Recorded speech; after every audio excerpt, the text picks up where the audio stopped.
예, 오늘 4월 1일이네요. 벌써 2018년도 4분의 1이 지나고 이제 4분의 3이 남은 첫날입니다. 우리 그리스도인들에게는 우리가 다 알다시피 오늘 부활절입니다. 부활절은 해마다 날짜가 다르죠. 우리 기독교에서 3대 가장 큰 절기라고 한다면 성탄절과 부활절, 추수감사절 이렇게 말을 할 수 있을 것입니다. 성탄절은 정해져 있죠. 12월 25일입니다.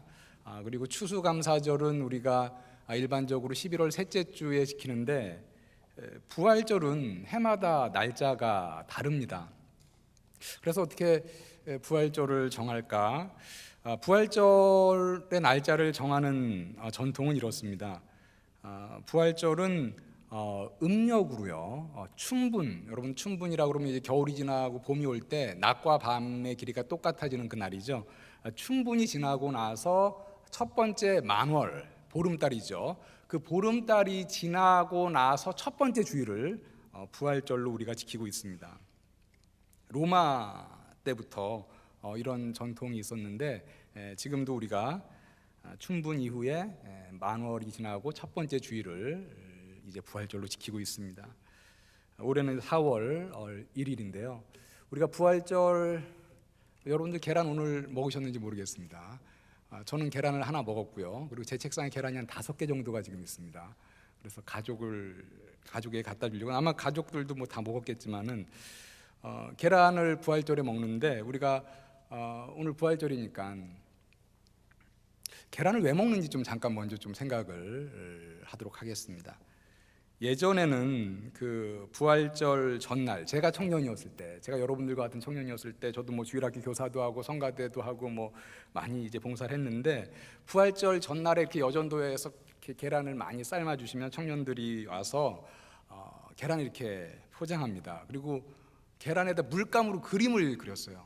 부활하신 뭐 그런 그림도 그리고 십자가도 그리고 축부활이라고 쓰기도 하고, 그러다가 이제 망치면은 이제 먹어야 되는 거죠, 그죠? 망치면은 나눠줄 수 없는 거기 때문에 망치면 먹고, 또 이제 일부러 망쳐서 또 먹고, 뭐 그런 청년들도 이제 그때 기억이 납니다. 그때는 이제 뭐 계란도 귀했으니까요. 지금은 이제 많이 줘도 안 먹잖아요, 그죠? 뭐 콜레스테롤, 뭐 동맥경화 이것 때문에 많이 안 먹지만 그때는 이제 그렇게 부활절에 대한 계란에 대한 추억이 있습니다.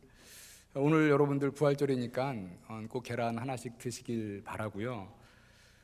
우리가 이제 부활절에 계란을 먹는 의미는 이거죠. 그렇게 복잡하지 않습니다. 예수께서 사망 권세를 깨시고 부활하신 것이 마치 병아리가 계란의 껍질을 깨고 이렇게 이 세상에 나오는 것과 같다는 거죠. 그래서 이제 그 의미를 따라서 우리가 계란을 먹는데 많은 분들이 그 의미는 잘 모르죠. 그냥 부활절에는 계란을 먹습니다. 오늘은 여러분들 이 사망 권세를 깨시고 부활하신 예수님의 그 부활을 기념하는 그런 계란을 드시면 좋겠습니다. 예수님께서 십자가에서 숨을 거두신 것은 금요일 오후입니다. 그리고 나서 주일날 새벽에 부활하셨습니다.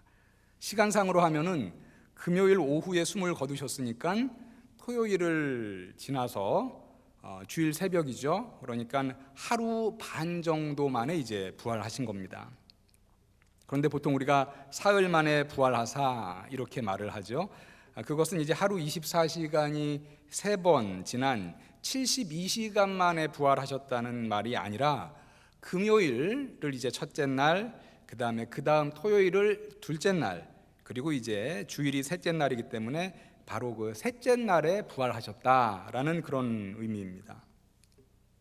유대인들은 금요일 저녁부터 토요일 해 진력까지를 안식일로 지냈는데 그 안식일을 준비하는 날을 준비일이라고 불렀습니다. 예수님은 금요일 오후 이제 준비일에 죽으신 거죠. 그리고 그 다음 날인 안식일은 무덤에서 지내셨고 안식일 다음 날 날수로 3번째 날에 부활하셨습니다. 오늘 우리가 읽은 본문 누가복음 24장 1절은 이렇게 시작을 하고 있습니다. 계명을 따라 안식일에 쉬더라. 안식 후 첫날 새벽에 이 여자들이 준비한 향품을 가지고 무덤에 가서 돌이 무덤에서 굴려 옮겨진 것을 보고 들어가니 주 예수의 시체가 보이지 아니하더라. 여자들이 이렇게 갔죠. 이 여자들이 누구였냐? 오늘 본문 10절에 보면 그 여자들에 대해서 말을 하고 있습니다. 막달라 마리아와 요한나와 야고보의 모친 마리아다. 그리고 또 그들과 함께 한 이들이 있었다라고 말을 하고 있습니다. 이 마리아라는 이름은 참 신약에서 흔하게 나오는 이름이죠. 예수님의 어머님의 이름도 마리아였고, 지금 향품을 가지고 예수님의 돌무덤으로 온 여인 중에 2명이나 마리아가 있습니다. 한 명은 막달라 마리아. 이 말은 이제 막달라 지방의 마리아다라는 그런 말이죠. 그리고 또 다른 마리아는 야고보의 모친 마리아, 이렇게 말을 하고 있습니다. 그리고 이름이 기록된 또 다른 여인은 요한나라고 기록을 하고 있습니다. 이 막달라 마리아는 귀신 들린 자였는데 예수께서 그녀를 고쳐주신 이후에 예수님을 따랐던 여인이죠. 그리고 이제 다른 여인들도 예수님의 사역을 도왔던 그런 여인들이었습니다. 예수께서 죽으신 그 무덤, 죽으신 이후에 장사된 그 무덤은 돌무덤이죠. 우리나라에서는 흔히 보기 어렵습니다만 사실 이스라엘에서도 사실은 좀 비싼 무덤이죠. 돌무덤, 개인 이제 돌무덤인데 땅을 파고 매장하는 것이 아니라 사실은 조그만 어떤 바위 같은데 이제 거기 이제 사실 굴같이 생긴 곳인데 거기다가 이제 시신을 놓고 입구를 막은 그런 이제 돌무덤입니다. 이스라엘에 가시면 지금도 이제 돌무덤들을 조금 볼 수가 있습니다. 보통은 이제 시신을 그 돌무덤에 넣으면 끝인데 예수님을 십자가에 못 박으라 이렇게 요구했던 대제사장들과 또 서기관들, 바리새인들이 그 빌라도 총독에게 예수님이 죽은 이후에도 계속해서 부탁을 하죠. 그 부탁한 것을 마태복음 27장 62절부터는 이렇게 기록을 하고 있습니다. 저 속이던 자가, 예수님을 말합니다. 저 속이던 자가 살아있을 때에 말하되 내가 사흘 후에 다시 살아나리라 한 것을 우리가 기억하노니 그러므로 명령하여 그 무덤을 사흘까지 굳게 지키게 하소서. 그의 제자들이 와서 시체를 도둑질하여 가고 백성에게 말하되 그가 죽은 자 가운데서 다시 살아났다 하면 후의 속임이 전보다 더 클까 하나이다. 그들이 정말 예수님의 시신을 도망하고 부활했다 하면 그때의 속임이 더 클 것이다. 이렇게 얘기를 했습니다. 이렇게 말하니까 로마 총독이었던 빌라도가 냉소적으로 반응을 하죠. 너희들의 청대로 십자가 처형을 언도했는데 죽은 후에까지도 또 뭘 더 요구하느냐, 이런 식으로 얘기를 합니다. 너희가 불언하면 너희 경비병을 세워서 너희가 그 무덤을 지켜라. 그 당시에 이제 대제사장도 성전 경비병이 있었습니다. 그래서 빌라도는 너희가 알아서, 너희도 성전 경비병이 있으니까 그 성전 경비병으로 지켜라 이렇게 말을 하죠. 그래서 대제사장의 경비병들이 예수님의 무덤을 아주 철통같이 지켰습니다. 그런데 여인들이 그 시신에 향품을 바르려고 왔을 때는 그 시신을 볼 수가 없었습니다. 이렇게 되자 오늘 본문 4절에서는 그 여인들이 근심하였다라고 기록을 하고 있습니다. 이로 인하여 근심할 때에, 부활을 예고하신 예수님의 말씀을 기억하지 못한 채 여인들은 혹시 예수님의 시신이 도난당한 것은 아닐까 하는 그러한 근심이었습니다. 여인들은 예수님의 시신을 볼 수 없었고 다만 예수님을 쌌던 천인 세마포만 남겨져 있음을 보았습니다.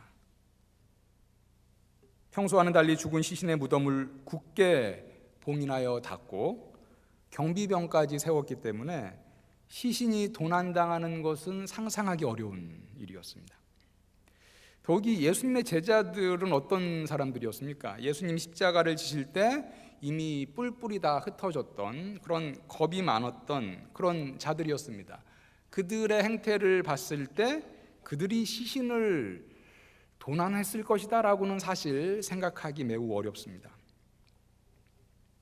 더 나아가서 시신을 도난할 사람들이라면 세마포에 쌓은 채 시신을 가지고 도망하지, 그렇게 시체를 가지고 몰래 도난하는 그 와중에 세마포는 또 다 풀러가지고 세마포는 내려놓고 예수님의 시신만 도난할 가능성은 더더욱 없어 보입니다. 이때 천사들이 나타나서 그 여인들에게 예수님의 부활을 일깨워 주었습니다. 누가복음 24장 5절에서 이렇게 기록합니다. 두 사람이 이르되, 이 두 천사를 말하고 있습니다. 어찌하여 살아있는 자를 죽은 자 가운데서 찾느냐? 여기 계시지 않고 살아나셨느니라. 갈릴리에 계실 때에 너희에게 어떻게 말씀하셨는지를 기억하라. 이르시기를 인자가 죄인의 손에 넘겨져 십자가에 못 박히고 제3일에 다시 살아나야 하리라 하셨느니라. 이 말을 하자 이 여인들도 예수께서 하신 말씀을 기억하였습니다. 그리고 이 놀라운 소식을 듣고 여인들은 사도들이 있는 곳으로 달려갑니다. 우리가 성경에 사도라고 하면은 12제자들이죠. 12제자가 이제 초대교회의 사도의 직분을 이제 받았죠. 예수께서 부활하신 것을 그 제자들에게 알렸을 때 그 제자들의 반응은 시큰둥했습니다. 아마 여인들이 환상을 잘못 본 거 정도로 생각을 했습니다. 그래도 베드로가 조금 낫던 것 같습니다. 다른 제자들이 그 여인들의 증언을 믿지 않으려 했지만 베드로는 그 여인들이 말한 것처럼 그의 마음속에나마 예수께서 정말 부활하셨을지도 몰라 하는 마음을 가졌던 것 같습니다. 그리고 베드로는 무덤으로 달려갑니다. 그때는 이미 대제사장의 경비병들도 예수님의 부활을 대제사장에게 보고하러 가서 없었을 때였고, 베드로는 그 열려진 돌 무덤을 보았는데 세마포만 거기에 남겨져 있었습니다. 오늘 본문 12절에서는 이를 이렇게 기록하고 있습니다. 베드로는 일어나서 무덤에 달려가서 구부려 들여다보니 세마포만 보이는지라. 그 된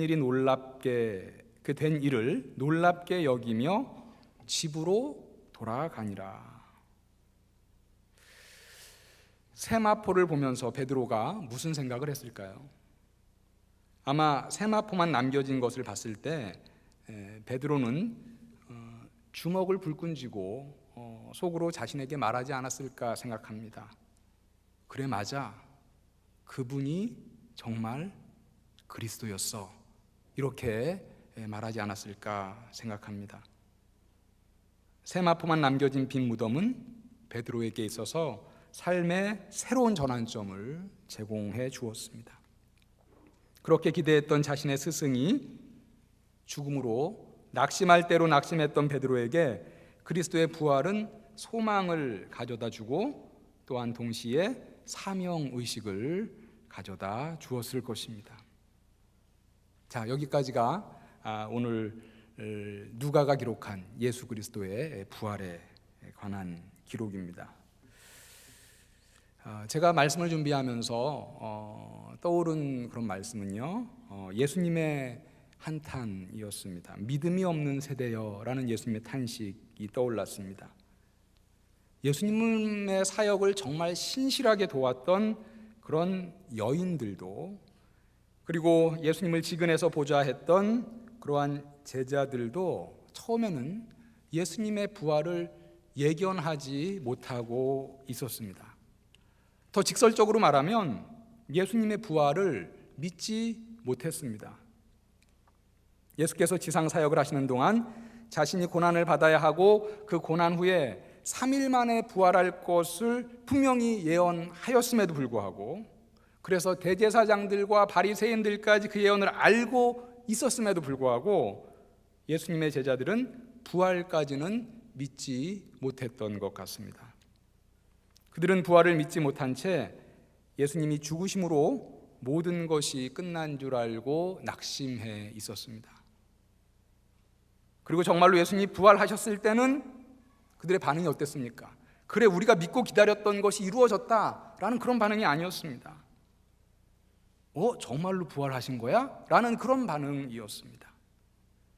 여인들도 천사들이 나타나서 예수 그리스도의 부활을 깨우쳐주고 나서야, 베드로도 자신의 눈으로 세마포만 남겨진 빈 무덤을 보고 나서야 예수 그리스도의 부활을 확신하게 되었습니다.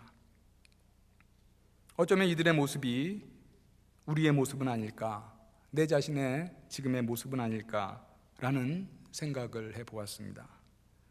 그리스도의 제자들이라고 말하고 하나님의 자녀라고 말하고 그리스도의 몸된 교회를 섬기는 자들이라고 하지만 과연 정말 내면의 우리의 믿음의 분량은 지금 어느 정도일까? 우리의 기도 생활은 우리의 믿음을 측정해 볼 수 있는 좋은 바로미터입니다. 우리는 다 마음에 소원과 바램을 가지고 기도합니다. 여러분들이 지금 간절히 기도하는 그 기도의 제목들이 이루어질 것이라고 믿고 기도하고 계십니까?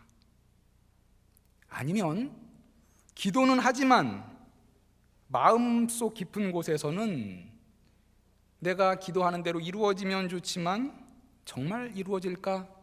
라고 의심하면서 기도하고 계시지는 않습니까? 예수의 시신을 위해 향품을 준비해서 안식 후 첫날 돌무덤에 찾아갈 만큼 예수님을 사랑했던 여인들은 예수님이 예언하신 대로 부활하기를 바랬을 것입니다. 그러나 실제로는 부활을 확신하지 못했기 때문에 돌무덤에 예수님의 시체가 보이지 않을 때 오늘 말씀해 보니까 근심하였다라고 말을 하고 있습니다. 부활을 확실히 믿고 갔다면 그 빈 무덤을 보고 근심하는 것이 아니라 기뻐했어야죠. 그런데 그들은 근심하였다 이렇게 말하고 있습니다. 예수님을 3년 동안 따랐던 사도들도 여인들이 예수님의 부활을 말할 때 그 말을 허탄한 말로 생각하고 믿지 않았다라고 본문 11절에서 기록하고 있습니다. 히브리서 11장 1절은 우리에게 이렇게 말합니다. 믿음은 바라는 것들의 실상이요 보이지 않는 것들의 증거니. 우리가 이 말씀 참 많이 들은 말씀이죠. 히브리서 11장 믿음장으로 잘 알려진 말입니다. 믿음은 바라는 것들의 실상이다.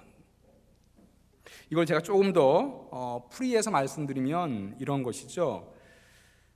믿음은 바라는 것들이 실제로 일어날 것이라는 확신이다라는 것입니다. 다시 말씀드리죠. 믿음은 바라는 것들의 실상이에요. 이 말은 풀이하면 믿음은 지금 내가 지금 바라는 것들이 실제로 일어날 것이다라는 그런 확신이다라는 거죠. 믿음은 보이지 않는 것들의 증거다. 이것을 좀 풀이하면 믿음은 아직 보지 못했지만 믿음이 아직 보지 못한 것들에 대해서 확신을 준다라는 것입니다. 예수님을 따랐던 여인들과 제자들 모두 예수님의 부활이 약속대로 일어나기를 간절히 바랬을 것입니다. 그러나 안타깝게도 그것이 실제로 일어날 것이라고는 확신하지 못했습니다. 여인들과 제자들의 믿음은 죽은 자가 정말로 부활하겠어? 라는 인간의 상식에 갇혀 있었던 믿음이다. 이렇게도 우리가 말할 수 있겠습니다. 죽은 자가 살 수 있다는 초월적 믿음까지는 이르지 못했던 것입니다. 사랑하는 성도 여러분, 여러분들의 믿음이 인간의 상식에 갇혀 있는 믿음이 아니라 초월적 믿음이기를 간절히 바랍니다. 여러분들이 바라면서 주님께 구하는 것이 인간의 눈으로 보기에는, 우리의 상식으로 생각하기에는 어렵게 보인다 할지라도 믿음의 눈으로 바라봄으로 말미암아 여러분들의 소망이 실제가 되는 그러한 역사들이 여러분들의 삶 가운데 일어나기를 간절히 바랍니다. 여러분들이 소망하면서 하나님께 구하는 것이 아직 보이지 않는다 할지라도 믿음 안에서 하나님이 여러분들의 그 소망을 이루어 주실 것을 확신하시길 바랍니다. 여러분들의 기도와 여러분들의 믿음이 따로 가는 것이 아니라 여러분들의 믿음과 여러분들의 기도가 하나가 돼서 가기를 주님의 이름으로 축원합니다. 사랑하는 성도 여러분, 여러분이 간구하는 것을 실제로 여러분 마음속 깊이 믿으시는 믿음의 사람들이 다 되시기를 주님의 이름으로 축복합니다.